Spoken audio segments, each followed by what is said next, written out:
एक बार आचार्य श्री से हम लोगों ने कहा, आचार्य श्री हम लोगों को आप अलग क्यों कर रहे हैं,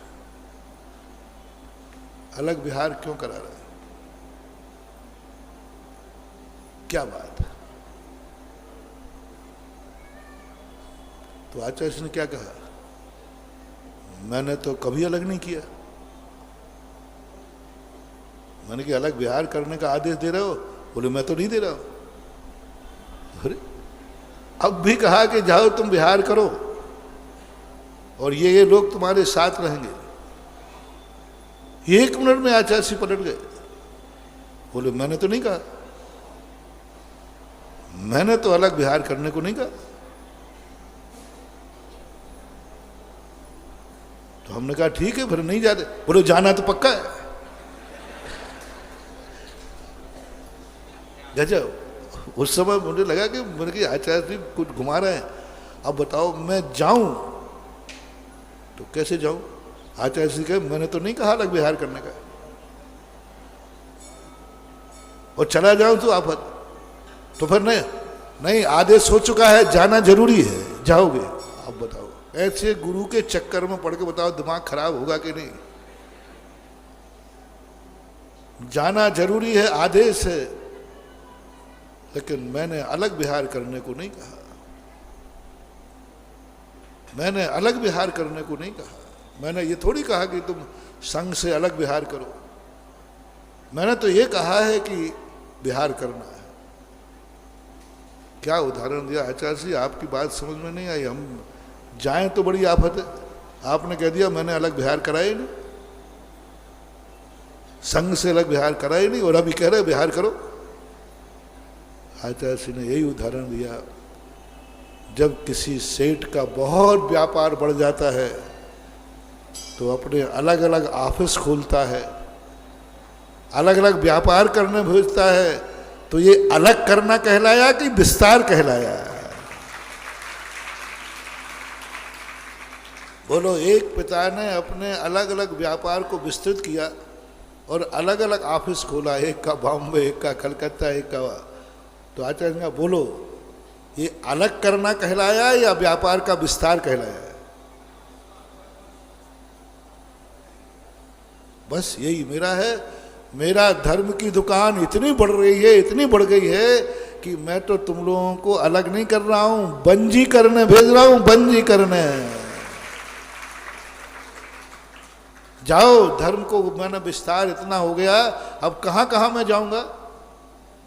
इतने भक्त हो गए, इतने भक्त हो गए, चारों तरफ मेरे भक्त हैं, चारों तरफ मुझे मानने वाले, चारों तरफ उपदेश सुनना चाहते, चारों तरफ मुनि भक्तियों का बहुत बड़ा व्यापार।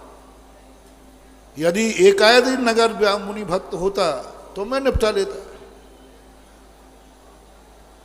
जिन साधुओं का व्यापार, जिन लोगों का व्यापार बहुत छोटा हो,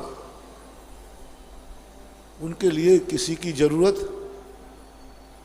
अब हमारे मुनि भक्त कोई एकाध नगर में रह रहे हों तो चलो मैं निपटा लूंगा। अब इस श्रमण संस्कृति का व्यापार सारे भारत के कोने कोने में फैल गया है। गजब। जैसे तुम्हारे टाटा बिरला होते ना, सुई से लेकर के प्लेन तक, कश्मीर से लेकर कन्याकुमारी तक, ऐसा कौन सा प्रांत है जहां टाटा बिरला का कोई ना कोई प्रोडक्शन किसी प्रांत में ना हो? हैं? विदेशों में भी। उसे तुम क्या बोलते हो? उद्योगपति। आज हमारे गुरु महाराज का वो धन का है, धर्म का। आज गुरु महाराज ने जब से दीक्षा ली है, इनकी श्रमण संस्कृति का जो प्रभाव है वो कहां तक पहुंच गया है।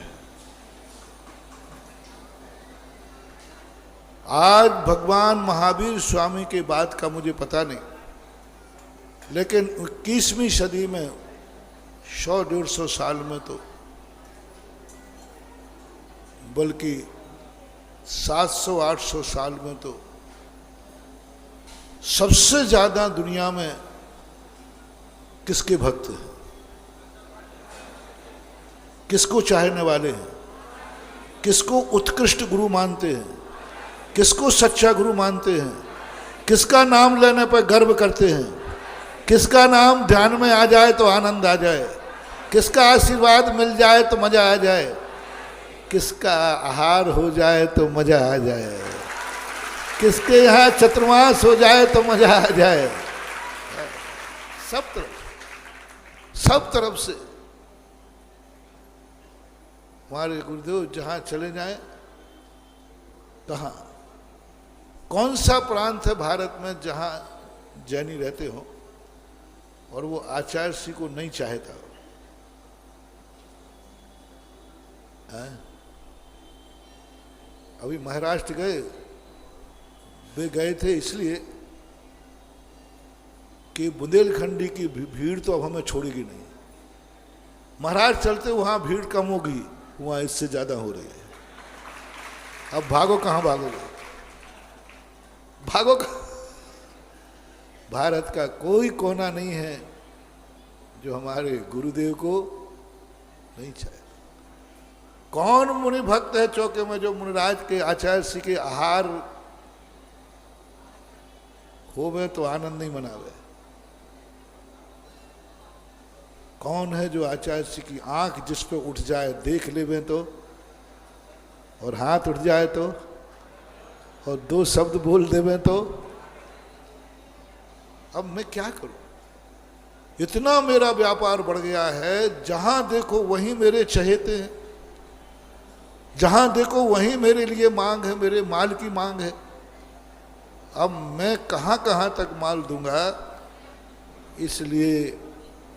इसलिए इतने सारे बेटे तुम लोग हो, 2000 वर्ष के बाद कुंद को